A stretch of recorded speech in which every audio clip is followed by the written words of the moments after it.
GV Balita Express. GV Balita Express. Mga balitang kinalap ng buong puwersa ng GV 99.9 Batangas. GV Balita Express. GV Balita Express. Mga balita sa loob at labas ng Timog Katagalugan. GV Balita Express. GV Balita Express. Narito na ang GV Balita Express. Magandang umaga mga ka-vibes. Kayo ay nakatutok sa GV Balita Express sa programang Good Vibes Morning. Kasama niyo po ang inyong lingkod, DJ Frankie. At kasama rin natin sa kabilang linya, DJ Joey Boy. At kami ang maghahatid sa inyo ng pinakabagong balita at mga mahahalagang impormasyong kailangan niyong malaman, keeping you GV informed, GV aware, and GV updated. Muli, ito po ang GV Balita Express. oras natin ngayon, 7:06 a.m. on the clock, Philippine Standard Time. Hatid sa atin ng RightMed dahil gusto ng RightMed na gumaling kayo. At ako na tayo sa ating headlines balita. PBBM iginiit ang paggalang sa proseso ng batas sa pag-aresto kay Senador Rodante Marcoleta. At ang Pangulo pa rin, hindi tututok sa impeachment trial ni VP Sara. Trabaho daw ng Pangulo ay prioridad ng palasyo.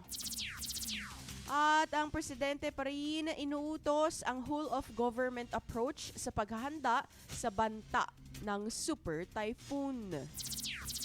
Provincial most wanted na manikurista arestado sa Batangas City dahil sa kasong illegal na droga. At dating police number 4 regional most wanted ng Cagayan Valley arestado sa Calatagan, Batangas. At mga barangay sa Batangas tumanggap ng financial assistance mula sa pamahalaang panlalawigan. Umpisahan natin ang balitaan sa pag-aresto kay Senador Marcoleta. PBBM iginiit ang paggalang sa proseso ng batas sa pag-aresto kay Senador Marcoleta. Ang detalye ng balitang iyan hatid sa atin ni DJ Joey Boy. GV Balita Express. DJ Frankie, ginigiit ni Pangulong Ferdinand Marcos Jr. ang paggalang sa proseso ng batas kasunod ng pag-aresto kay Senador Rodante Marcoleta sa bisa ng warrant of arrest na inilabas ng Sandigang Bayan kaugnay ng kasong plunder.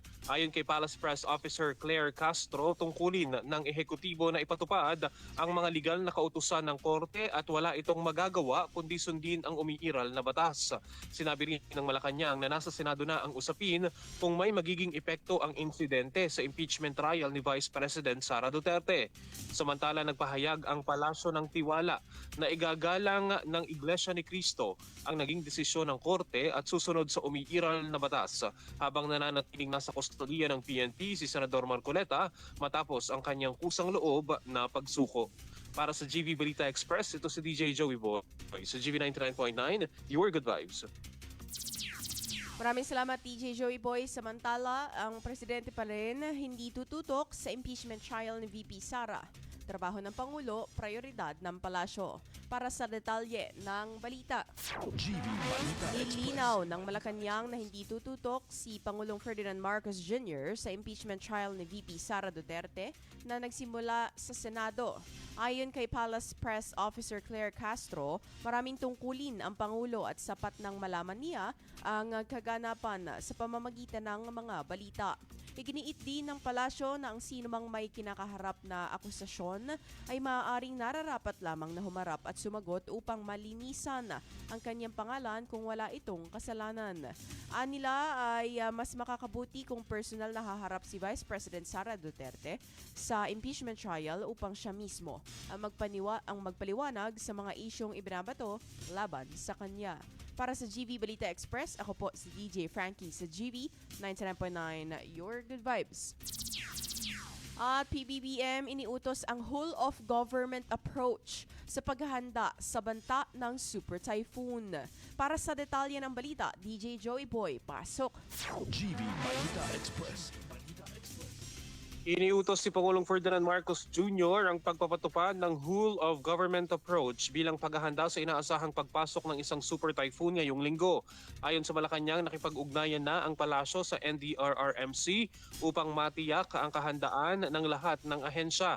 Kabilang sa mga direktiba ang pagsasagawa ng pre-disaster risk assessment, preemptive evacuation sa mga high-risk areas, paglalatag ng rescue teams, relief goods at iba pang supply, gayon din ang inspeksyon sa mga kritikal na infrastruktura.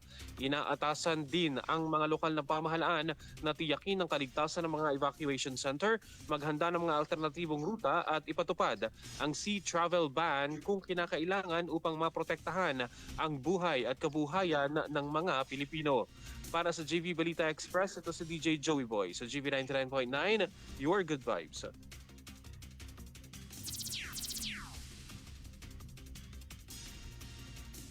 At sa pagpapatuloy ng ating mga balita, balik tayo sa arraignment ni Senador Rodante Marcoleta sa kasong plunder, itinakda sa July 10. Ang detalye ng balita. GV Balita Express. Itinakda ng Sandigang Bayan 3rd Division sa July 10, alas 8:30 ng umaga ang arraignment ni Senador Rodante Marcoleta kaugnay ng kinakaharap nitong kasong plunder. Kasama rin sa kaso ang dating kongresista na si Mike Defensor at dalawa pang pribadong individual. Nag-ugat ang reklamo sa umunoy 75 million pesos campaign donations na natanggap ni Marcoleta noong siya ay party list lawmaker. Ayon sa prosekusyon, hindi rin umano ito na ideklara sa kanyang Statement of Assets, Liabilities and Net Worth o SALN. Iginiit ni Marcoleta na hindi pampublikong pondo ang donasyon at nagamit na ito para sa kampanya kaya hindi na naisama sa kanyang SALN. Kasalukuyan siyang nasa ospital matapos makaranas ng high blood pressure kasunod ng kanyang pag-aresto. Para sa GV Balita Express, ako po si DJ Frankie sa GV 99.9, Your Good Vibes. At pasada naman tayo mga ka-vibes sa Balitang Timog, Katagalugan. Provincial Most Wanted na manikurista, arestado sa Batangas City dahil sa kasong illegal na droga. Ang iba pang detalye ng balita ay uulat ni DJ Joey Boy. GV Balita Express. Mga ka-vibes, arestado nga ang isang 46 anyos na manikurista na kabilang sa provincial level most wanted persons matapos ang manhunt operation sa Barangay Kuta, Batangas City. Kinilala ng Batangas Police Provincial Office ang suspects alias Nariza na nahaharap sa mga kasong illegal sale at possession of dangerous drugs sa ilalim ng Comprehensive Dangerous Drugs Act of 2002. Isinagawa ang pag-aresto sa bisa ng warrant na inilabas ng Regional Trial Court Branch 8 ng Batangas City. Ayon sa pulisya, maayos na naisagawa ang operasyon sa tulong ng body-worn camera at agad na ipinaalam sa akusado ang kanyang mga karapatan. Walang inirerekomendang piyansa ang korte at kasalukuyan ng nasa kustodiya ng Batangas Component City Police Station ng suspect habang inihahanda ang mga kaukulang legal na proseso. Para sa GV Balita Express, ito si DJ Joey Boy sa GV 99.9, Your Good Vibes. At dating pulis na number 4 Regional Most Wanted ng Cagayan Valley, arestado sa Calatagan, Batangas.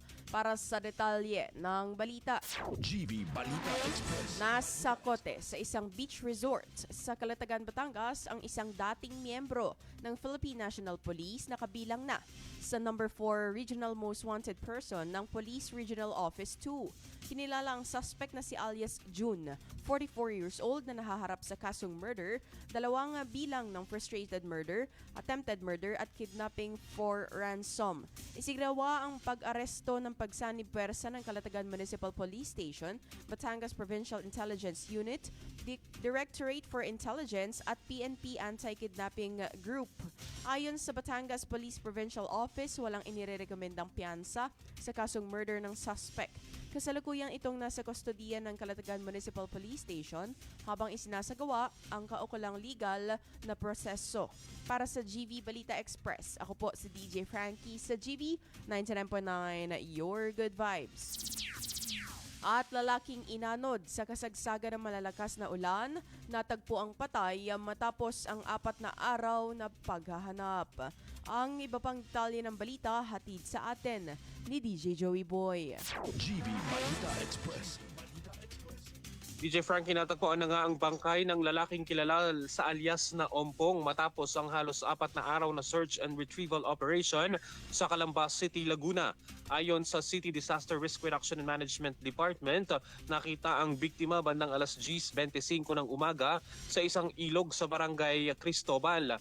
Matatandaang nahulog umano siya mula sa kanilang bahay na nasa tabi ng lawa sa barangay Mapagong noong Hunyo 30. Kasagsagan ng malakas na pag-ulan at pinaniniwala ang tinangay ng rumagas ang tubig.